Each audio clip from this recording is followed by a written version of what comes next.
საცალო ვაჭრობის სექტორის წარმომადგენლების ნაწილი აცხადებს, რომ მიმდინარე წლის პირველ კვარტალში გაყიდვების კლება ფიქსირდება, რაც მათი თქმით ქვეყანაში არსებულ არასტაბილურ გარემოს უკავშირდება. კომპანიების ნაწილში ამბობენ, რომ ფასდაკლებების მიუხედავად რეალიზაციამ გეგმის მაჩვენებელს ვერ მიაღწია. რიტეილ სექტორის ნაწილი კი დადებით პირველ კვარტალზე საუბრობს, თუმცა ამბობს, რომ არასტაბილური გარემო მათ საინვესტიციო გეგმებისთვის მაინც ხელის შემშლელია. თუმცა შუბაშვილი ესაუბრა კერძო სექტორის წარმომადგენლებს და დეტალებით პირდაპირ ეთერში გვერდება, ნუცა მოგესალმებით. ელენე, მოგესალმებით. გასული თვეების მსგავსად მიმდინარე წელი რიტეილ სექტორისთვის შეიძლება ითქვას, რომ გამოწვევებით დაიწყო და საცალო ვაჭრობის სექტორის წარმომადგენლების ნაწილი შემცირებულ გაყიდვებზე საუბრობს. როგორც მაგალითად, მაღაზია კოტონის რეგიონული მენეჯერი ჩვენთან საუბარში აცხადებს, ქვეყანაში შექმნილი არასტაბილურობის ფონზე მათი მაღაზიის შემთხვევაში პირველ 3 თვეში გაყიდვები დაახლოებით 13%-აა შემცირებული, ხოლო მომხმარებელთა რაოდენობა და ნაკადი 25%-ით. კომპანიაში ამბობენ, რომ არასტაბილური ვითარების ფონზე მომხმარებელთა ქცევა შეიცვალა და ახლა ისინი უფრო ნაკლებს ხარჯავენ გასულ პერიოდთან შედარებით. ასევე ნეგატიურ ტენდენციაზე საუბრობენ ICR ჯგუფში, სადაც ამბობენ, რომ იანვარ-მარტში მათ ჯგუფში შემავალ მაღაზიებში დაგეგმილზე 10%-ით ნაკლები გაყიდვები ჰქონდათ და ზოგადად შემცირებულია მაღაზიებში მომხმარებელთა ნაკადებიც. საშუალოდ რო ავიღოთ იანვარი, თებერვალი, მარტის ჩვენი გაყიდვები იყო -13% საშუალოდ შედარებით შარშანდელთან, იგივე პერიოდს გულისხმობ.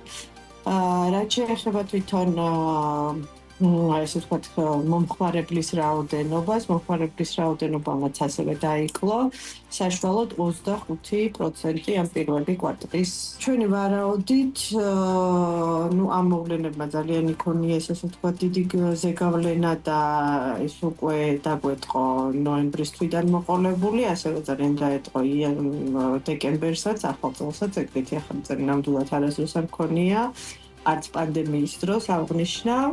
და რა თქმა უნდა ამ წელშიც გადმოვიდა, კვლავ გრძელდება. ანუ ჩვენ ვარაუდობთ, რომ ეს არის მიზეზი ტურისტების სიმცირის გამო, ის რომ იკავებენ თავს, ესე ვთქვათ, ქვეყანაში არსებული არეულობის გამო ჩამოსვლას. პირველი კვარტალი საკმაოდ ვთქვათ, რთული იყო, იმიტომ რომ იცით, რომ ძირითადად სეილის პერიოდებს მოიცავს და მოგვიწია უფრო მეტი ფასდაკლებების დათმობა და მიუხედავად მაგისა დაახლოებით 10%-იანი კლება ჰქონდა მასთან მიმართებაში, რაც დაგეგმილი ჰქონდა.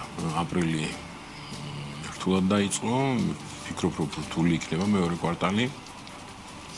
ლარის კურსზე ვაპილირებ და ლარის კურსი დღეს იმდენად პრობლემა არ არის, რამდენად ფყიდველით უნდა რომ მოსახლეობაში.